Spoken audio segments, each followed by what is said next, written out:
Bom, pessoal, nesse vídeo nós vamos então agora apresentar um exercício para o dimensionamento de uma sapata, né, submetida a uma carga centrada, tá? Foi o nosso assunto anterior.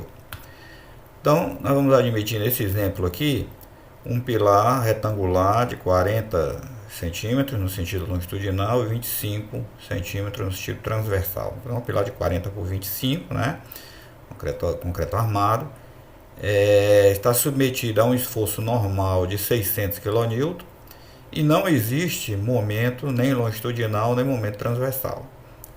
Portanto, a situação de carga centrada é uma situação teoricamente difícil, né? Porque sempre é transmitido algum momento para a fundação, né?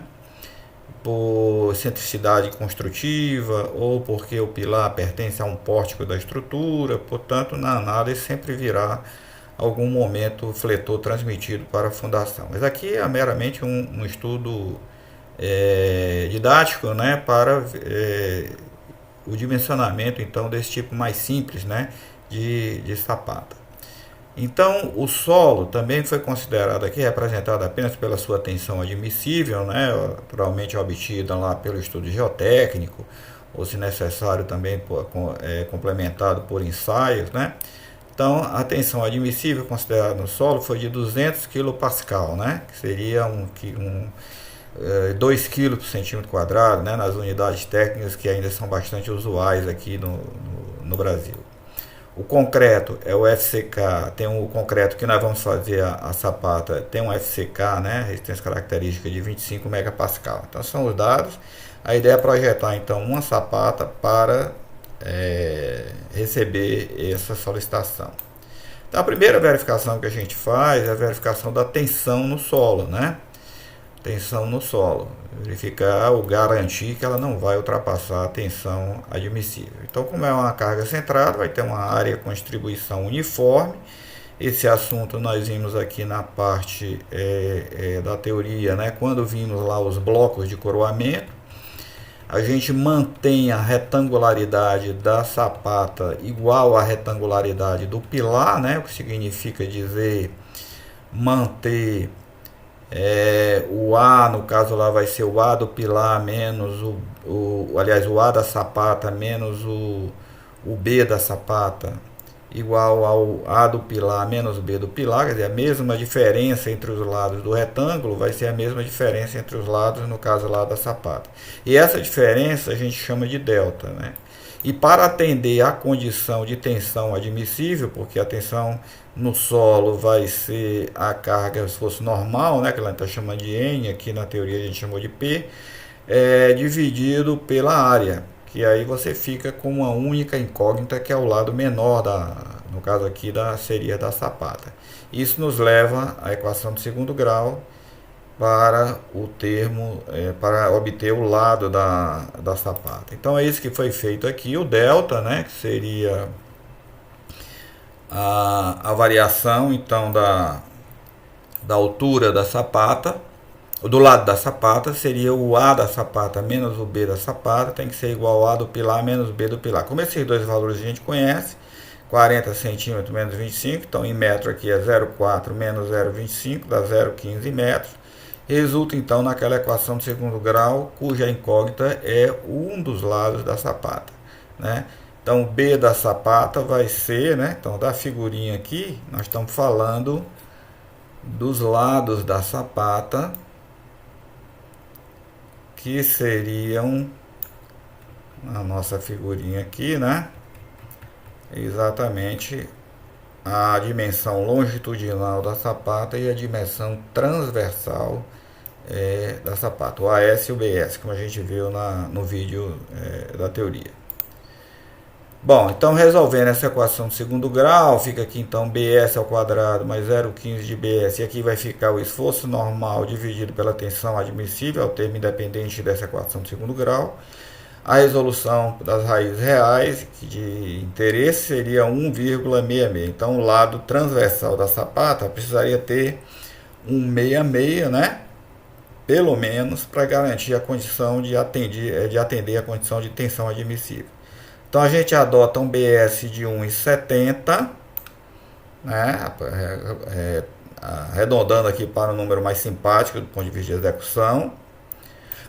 E depois nós teríamos um AS, que seria o comprimento longitudinal da sapata, que é o BS mais 0,15 e 1,85. Então ficamos com uma sapata de 1,85 por 1,70, né, mantendo a diferença de 15 centímetros, né? Com isso a gente vai depois garantir aquela condição de sapata rígida nas duas dimensões quando a gente for determinar a altura da sapata. Então, só para checagem aqui, a área de transferência de carga ficou 1,70 por 1,85, que dá 3,15 metro quadrado. E o sigma S, que é a tensão no solo, vai ser o esforço normal dividido pela área da 190,5 kPa, que é menor ou igual à tensão admissível, né? Que era 200 kPa. Tá ok? Então ficou uma certa reserva aqui ainda, né? Em função desse arredondamento que a gente fez aqui. Ok?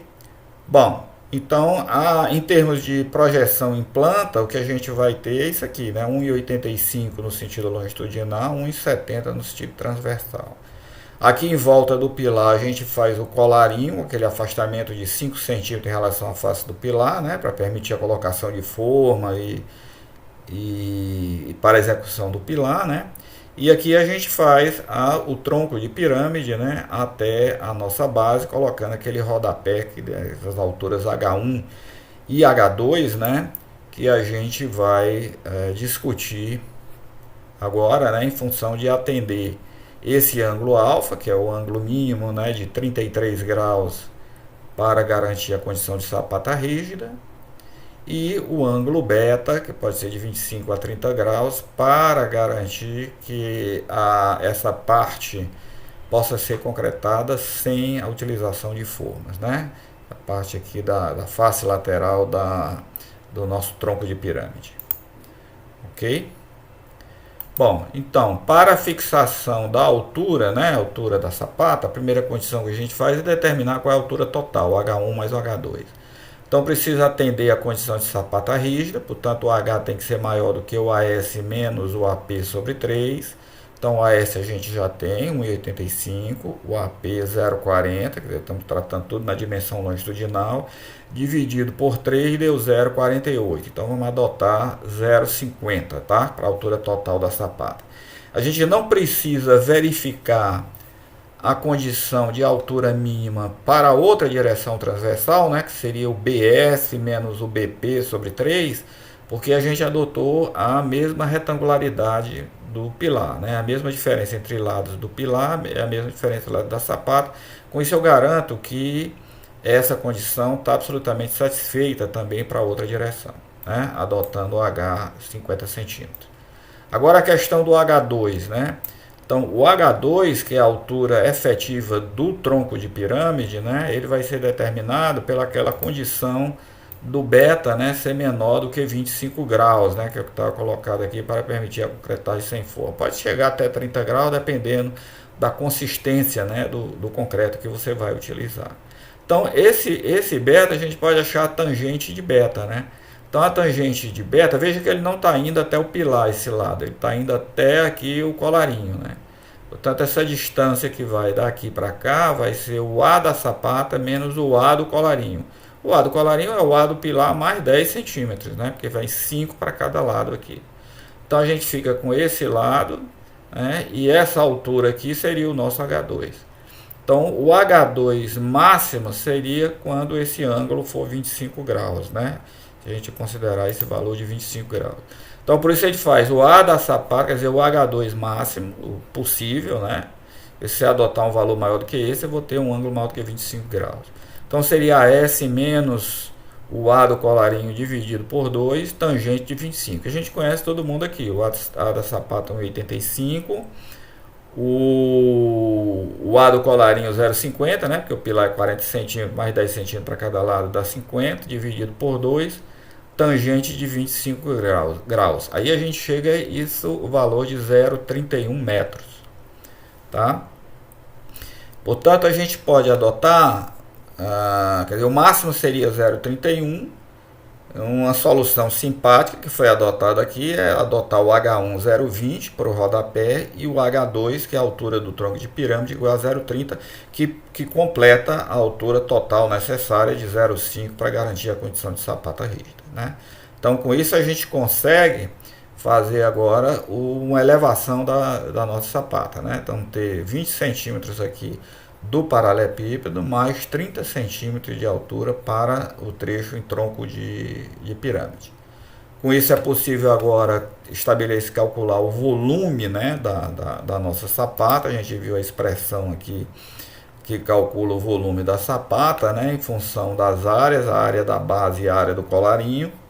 Então tem a parcela do paralelepípedo e a parcela do tronco de pirâmide, né? E que estão reproduzidas aqui. Então aqui está a parcela 3,15 a área da base, vezes 0,20, tanto a altura dessa parte inferior da sapata, e aqui a altura do tronco de cone, né, que é do tronco de pirâmide, perdão. 0,30 é a altura, então 1/3 da altura, mais a área da base do tronco de pirâmide, mais a área do topo do tronco de pirâmide, que é a área do colarinho, que foi calculada aqui, e a média geométrica dessas duas áreas. Dá um volume de 1,04 metro cúbico, multiplicando por 25, eu tenho um peso total dessa sapata, 25,88 kN. Se você quiser, você pode somar a carga do pilar, né, e depois dividir pela nova área, por essa área aqui, 3,15, você vai ver que ainda vai dar um pouco menor do que a tensão admissível, que é 200 kPa, tá? Na verdade, poderia passar talvez até uns 5%, ou no máximo uns 10% do valor dessa tensão, quando você considera o peso, né? Ok?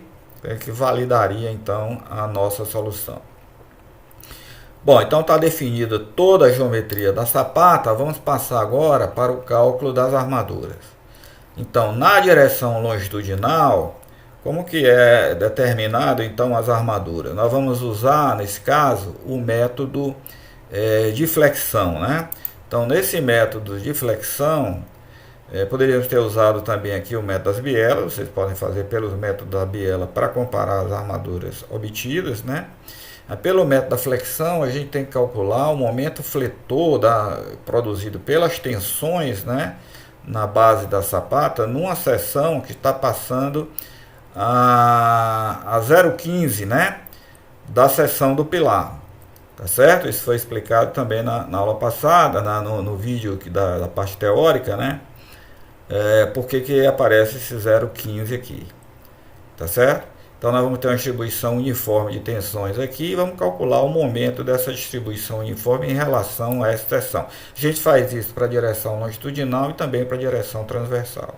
Então fica, na verdade, como se fosse uma viga em balanço, né, engastada aqui nessa seção, com o comprimento do balanço dado por esse valor aqui, que seria o x1L, né, e na outra direção nós teríamos o x1T, né, que seria na outra direção. Então nós vamos ter momento longitudinal e momento transversal e as suas respectivas seções resistentes. É isso que é feito aqui.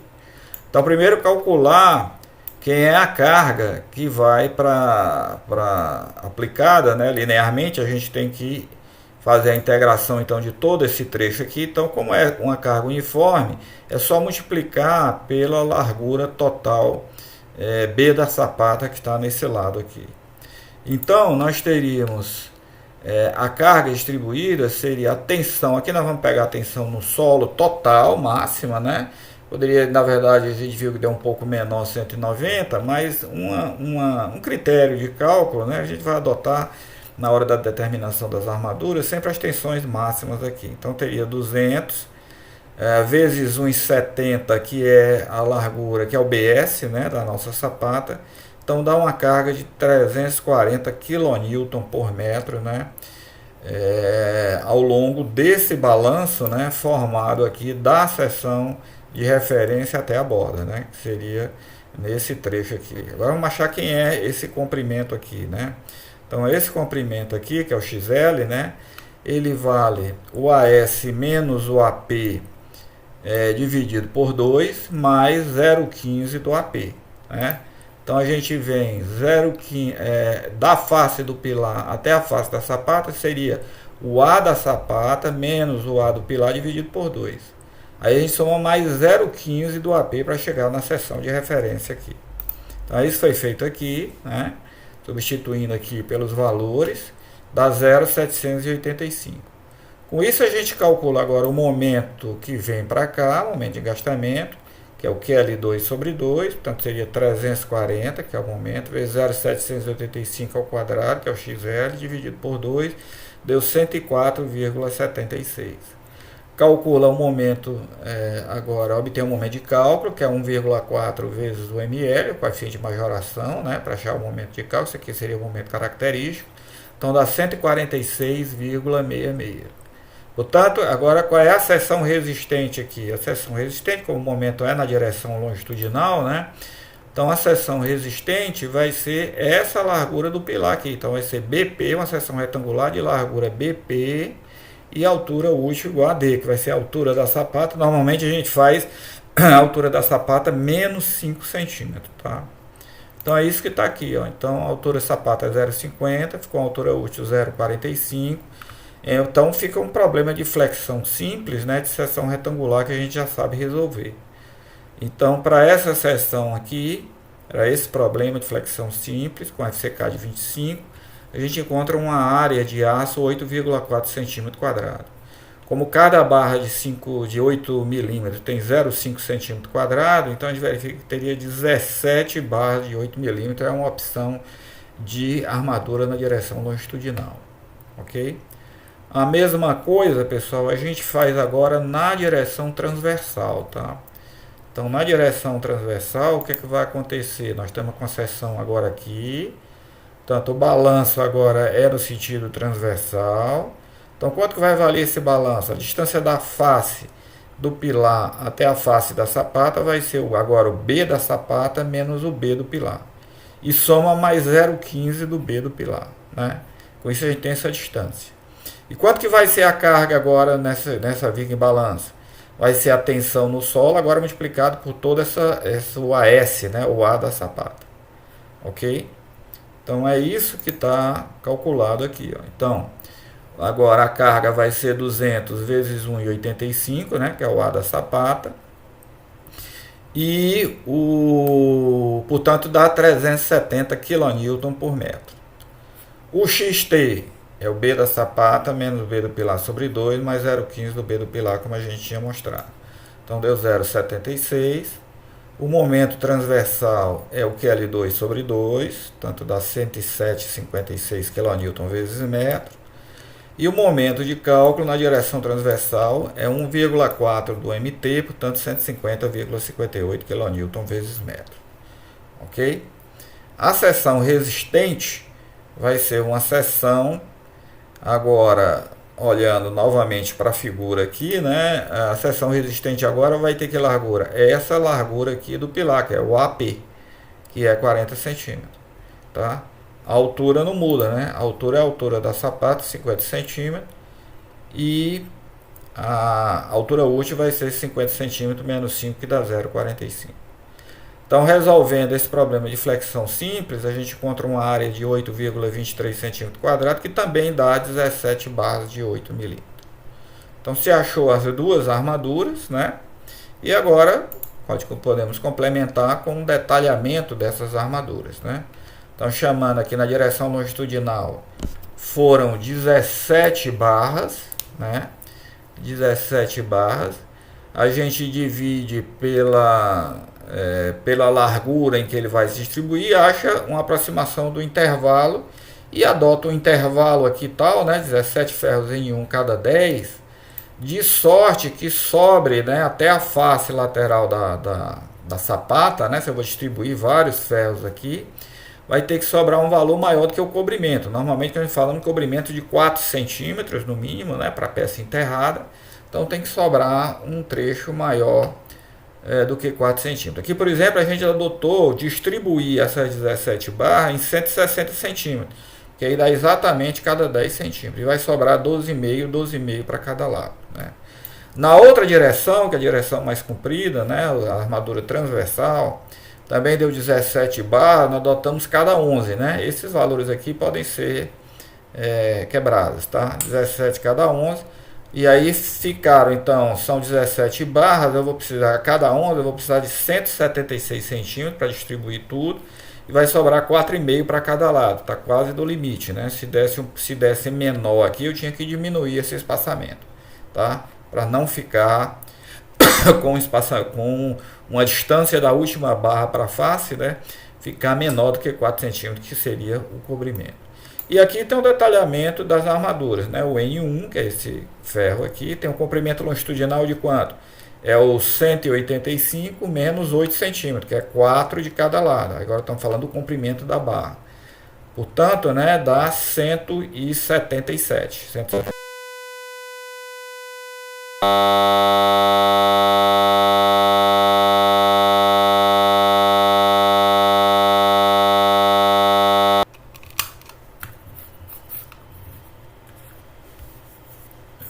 Probleminha aqui com o mouse, mas ele vai já voltar aqui, peraí. Pronto, então na direção transversal também nós apresentamos o ferro aqui, né? Essa é a forma clássica assim, de representação de armadura de sapato. Então o comprimento longitudinal é 162, porque 162 mais 8 dá 170, que é o comprimento exatamente dessa direção aqui. Ok? Aqui nós vamos ter ferro de 8, né? E o ganchozinho nós adotamos, poderia adotar 10 vezes o fio, seria 8 centímetros, adotamos 10 centímetros aqui para esse gancho. O mínimo seria 8, né? Ok? Tá certo? Bom, aqui eu acho que há um engano, né? Porque se é 170 nessa direção aqui, aqui seria 10 e 10, né? 160 mais 10 e não 12,5, né? Que a sapata ela é 185 por 170. Aqui tá certo, né? 176 mais 9 dá exatamente o 185. Ok? Então pode ser complementado também com um desenho de elevação, mostrando a distribuição, né? Então esse ferro aqui seria o N1 e esses outros ferros distribuídos, as 17 barras aqui, seria o nosso N2. Ok? Só um comentário final aqui, que eu acho que a gente não falou, mas é interessante reforçar isso, né? Aqui na construção, né? A gente sempre tem que colocar um concreto de regularização, né? Chamado um concreto magro de regularização para dar uma uniformidade aqui ao fundo da vala de escavação para execução da fundação. Normalmente ela tem 5 centímetros de espessura, mesmo aquelas dimensões que a gente adotou para os blocos, né? Com 5 centímetros também passando um pouco aqui fora da nossa dimensão real da sapata. Isso dá uma uniformidade, permite uma melhor transferência, né, de carga. Ok?